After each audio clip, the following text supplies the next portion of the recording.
kind of summit for peace, but they invited leaders of communities at a small scale. It was a British guy who initiated that. His name is Peter Koenig. He's famous for dealing with money, loving business and money, reconciliate people with the money. Management stuff, yeah. Business, okay. Yeah, but this guy is now 80 years old, so he's a quite wise guy. Well, we hope to hear back when the chap comes back. Maybe he'll come and join the Philosophy Club one week. But so I think that's quite interesting, those cards. Yeah. I drew another one for all of us. Okay. Is it okay? Sure. Good idea. Go for it. Okay, it's Air Enlil. Enlil. Yeah, Enlil. Yeah. The 7 of air. 7 of air. Yes. Right. Let me look him up. Enlil. Yeah. Actually, he was involved in the storm and everything as well, right? Yeah. Oh, yes. Last time we had Enlil, there was a tornado 5 miles from here. And in Tallahassee, where I was born, is Helena. Yeah. Helene. Yeah, he's if we get another tornado hitting like hers, it's because of me. maybe we'll send you the pill, right? Okay. Yeah, Enlil comes from ancient Sumerian En, meaning Lord, and Lil, the meaning of which is probably winds. So Lord of the winds, Lord of storms. And an ancient Sumerian poem says, Enlil is seated on a lofty white dais. He sits, who perfects the degrees of power, lordship and princeship, and the earth gods bow down before him, and the heaven gods humble themselves before him. He was especially the patron god of the Sumerian city-state of Nippur, and his main centre of worship was the Ikur temple there. The name of the temple literally means mountain house in ancient Sumerian. The Ikur was believed to have been built and established by Enlil himself. It was believed to be the mooring rope of heaven and earth, meaning that it was seen as a channel of communication between the earth and heaven. That's good. So the Sumerians believed that the sole purpose of humanity's existence was to serve, worship, praise, and understand the gods, and to render them satisfaction by living lives of happiness, wisdom, prosperity, pleasure, and piety here on earth. So the gods are happy in heaven, we're happy here. And Enlil's got the rope where you can get messages up and back and forth. He bestowed agriculture onto mankind, so we can live here and have fertility. And his father was An, the supreme creator god, who's the god of the universe, god of the heaven worlds. But it's his son Enlil who is more approachable. We can contact Enlil, and Enlil does the word of the council of the gods.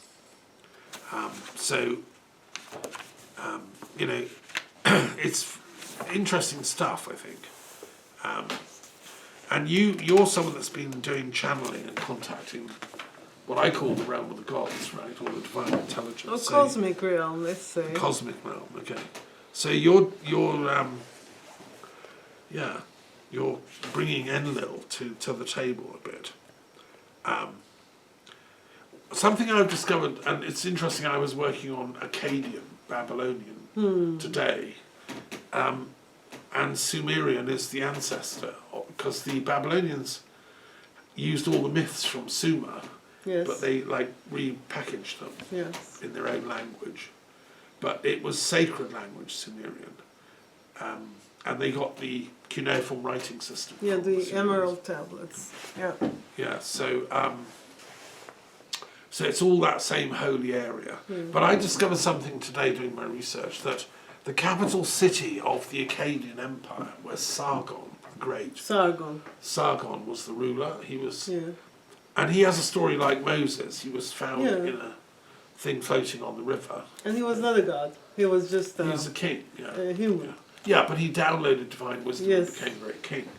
But anyway, they've not found that capital city, Akkad, has not been discovered by archaeologists yet. Yes, They know it was somewhere in Mesopotamia, near Sippar. because of Haven't found it. there was a bombing, according to the tales, of that area. That's why the deserts are formed, and everything turned into dust. So maybe they cannot find it properly. Well, Maybe. I'm a believer in archaeology, and what I pray for is we reverse back to before World War One. That was a mistake, World War One. We're going to do time travel, because when I went to the Berlin Museum and the Museum of the Ottomans in Istanbul, I discovered that the Kaiser of Germany and the Sultan of the Ottomans were good friends, Kaiser Wilhelm II. And he was really good friends with the Ottoman Sultan, who sent him the gate from Babylon, the Ishtar Gate. Ishtar Gate. And I saw it in the Pergamon Museum in Berlin. It's been reconstructed. And the Kaiser wanted to build a railway from Berlin all the way to Baghdad to like increase trade and prosperity and all that. And then World War One broke out. Yeah. And it's been mayhem ever since. So Right. I would like to live in a world where, yes, there is, you can get a train in Berlin and go to Get to Baghdad, Baghdad. live in peace, and that we'd stop the wars, and then archaeologists can discover all these ancient Yeah. mysteries. When we find Akkad, I reckon we'll find lots more interesting old texts and scriptures. But I think I don't think they were bombed to bits. I think they're just hiding occult, because we humans haven't raised our consciousness to the right level yet, Probably. as you said. Probably, yeah. It So- will reveal itself when the time comes. You say, This is right? correct. I just hope it's Hope so. soon, because time's getting on here, Okay. and I've got lots to do before dawn. Oh, You know. yeah. But no, I'm joking. But anyway, so that's all Enlil, I think. Okay. He's that. Yeah, and we shouldn't forget our dear brothers and sisters in Iraq, who were bombed to smithereen in 2003 for nothing they'd done, illegally, as is now happening in Gaza and Lebanon. I said at the time, and I'll just finish with this. When that war was happening, I went on a big march in London in 2003 saying, "Stop the war, don't bomb," And I said, if the Iraqis had adopted the Sufi protocols, so when the American and British Army roll up in their tanks, if the people in Baghdad had come out on the pavement with a cup of coffee and said, "Hello, brothers, you're welcome.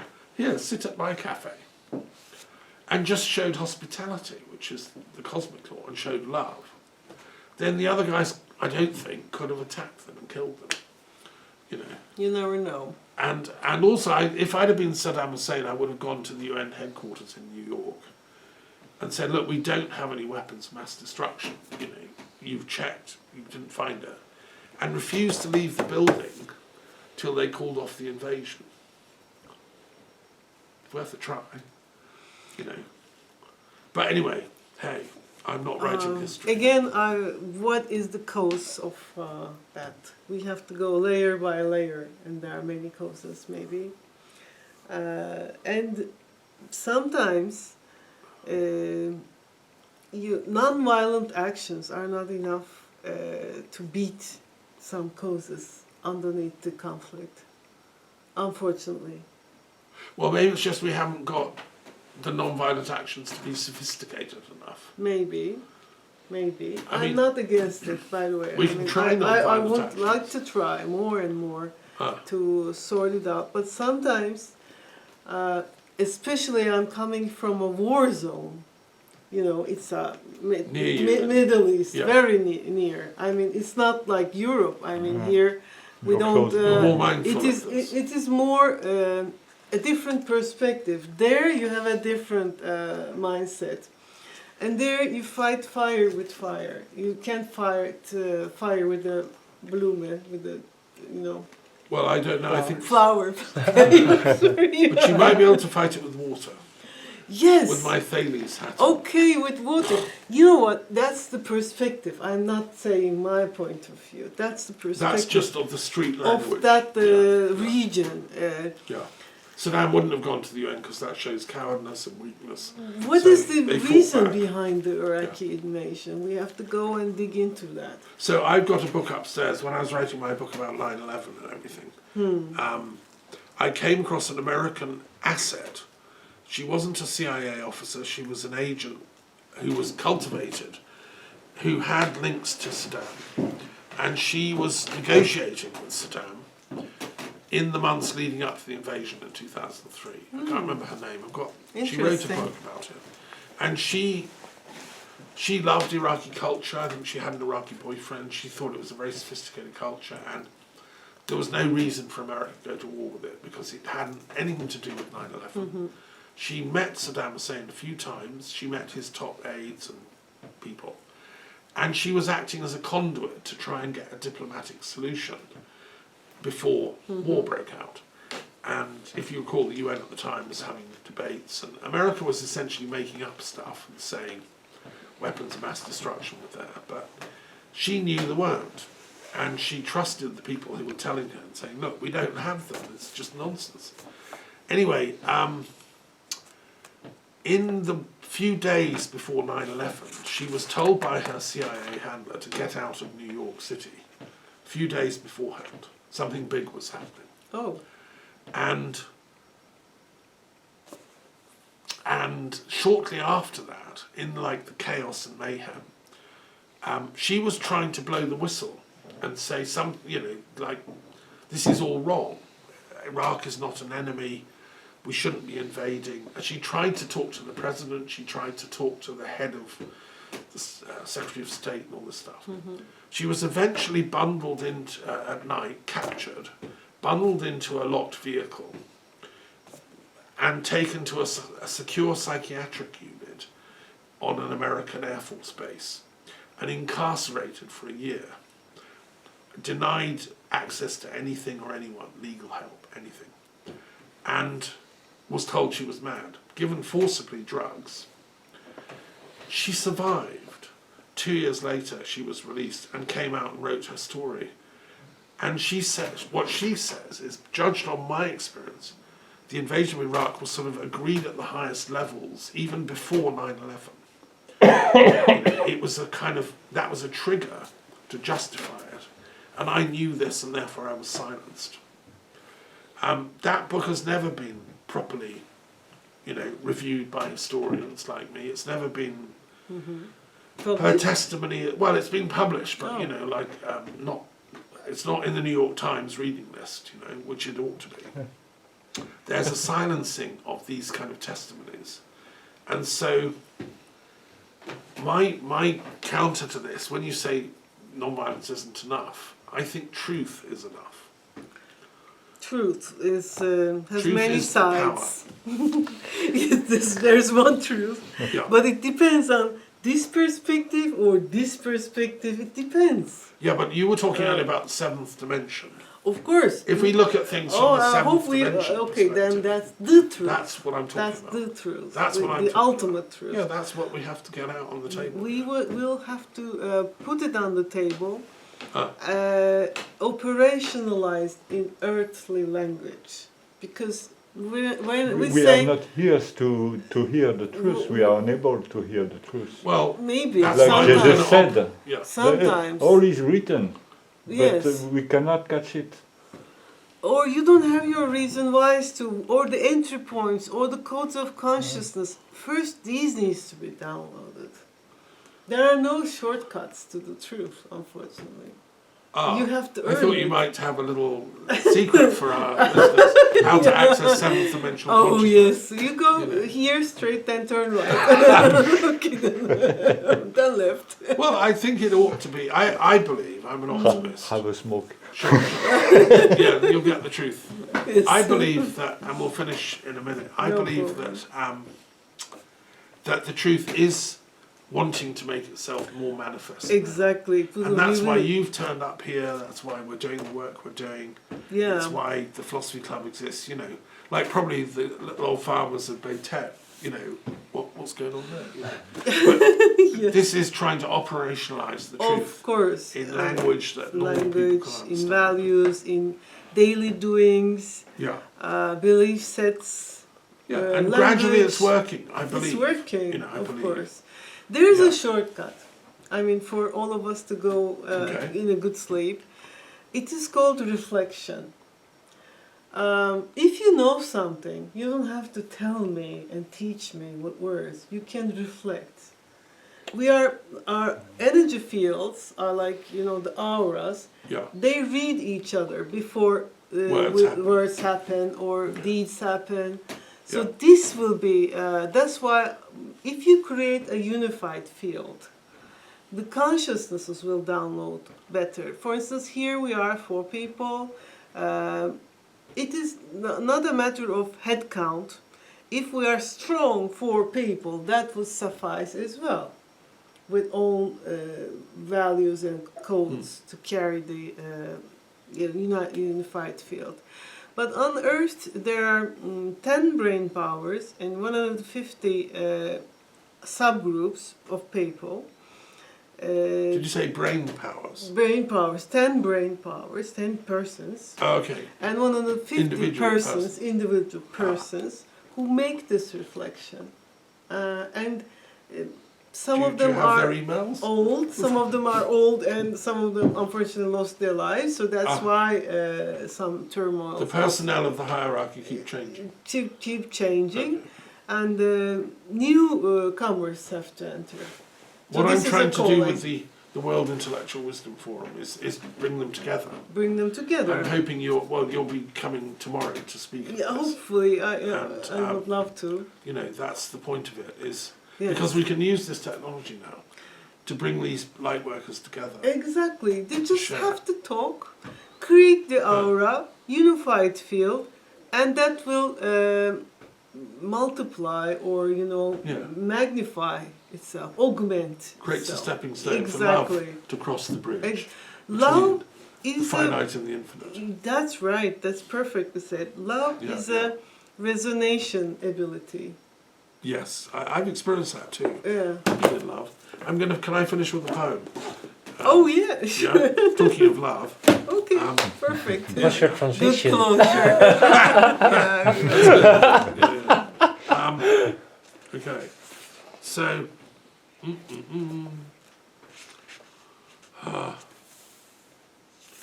Yes. Well, this is just a short little poem, but it's fun. It's called True Thomas. So I've written a book of Thomases. I've discovered that there's never been a King Thomas or a Pope Thomas. But there have been lots of philosopher Thomases, Thomases. and also quite a few poets. And I discovered a tradition in Scotland. There was someone called True Thomas. The legend says he was asleep on a flowery bank one midsummer day, and he saw this beautiful girl riding past on a horse. Woke up from his sleep and fell in love with her. She beckoned him up on the horse, and they rode off to fairyland.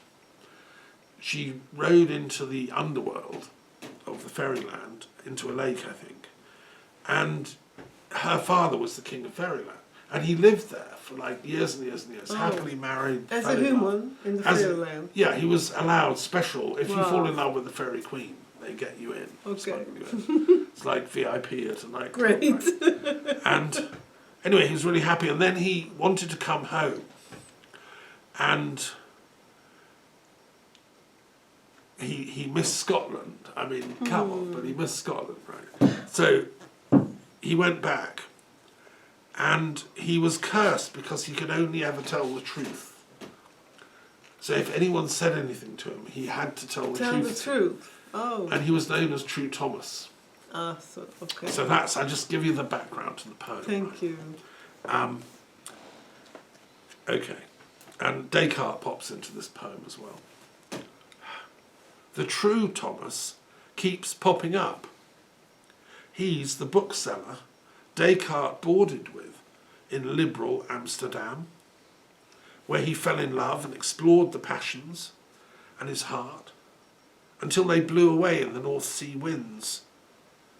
And he searched for her, soul at perpendicular midpoint, vanishing over the horizon. His hair turned white, and they buried their daughter.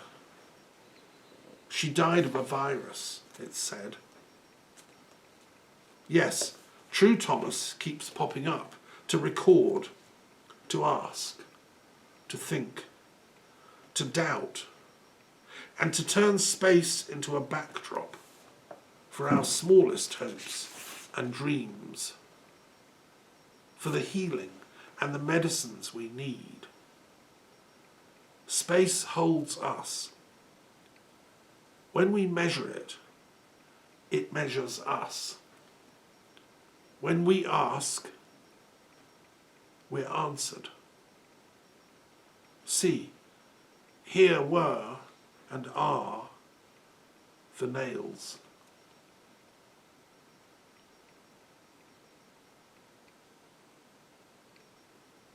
Voila, Voila. little Voila. poem. Thank you. Yeah.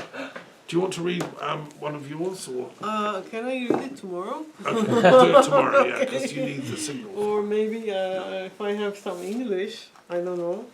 I have to search. I have a nice poet in my book, but I will bring it. Well, read it tomorrow at the World. Oh, I have Intellectual Forum. something about.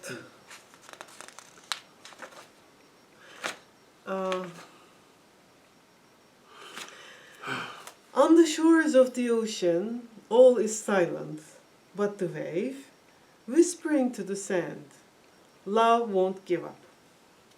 A very short one. Okay, just Thank you. No, I like that. Really? Okay. Good place to end. Okay. Thank you. Thank you for coming. Thank you for inviting. It was a pleasure. Yeah.